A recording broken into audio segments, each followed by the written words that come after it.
כמה מילים. עכשיו נגיד לכם את מה שכולם כבר יודעים. בן, השניצלים ממש לא טעימים. בשביל לחתוך אותם צריך כמה מסורים. גאיה מתלוננת, כל הזמן סובלת. למה הגעת לאח? היית בבית כבר נשארת. עוד שוקה חיילת, תמיד היא מאחרת. זהירות מטען חורג, כי יש לנו נגררת. אנחנו פה אז תיכנסו לעניינים. כמו התקציב אתם נראים על הפנים. אולי תתחילו לעשות את הכלים. משנים לכם את השם ללהקת הנפילים. אנחנו פה אז תיכנסו לעניינים. כמו התקציב אתם נראים על הפנים. אולי תתחילו לעשות את הכלים. משנים לכם את השם ללהקת הנתינים. תראי, הודיה, זוהר בגללך הודח. תתפסי את הרצועה, כי הפאפי שלך ברח. פטל, את חושבת שבן אותך אוהב? הקול שלך נורא והוא נשמע כמו עורב?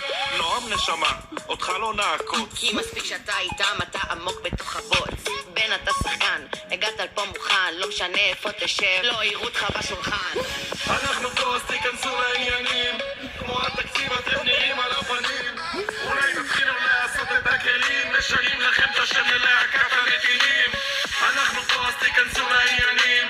כמו התקציב אתם נראים על הפנים. אולי תתחילו לעשות את הכלים. משנים לכם את השם ללהקת הנתינים.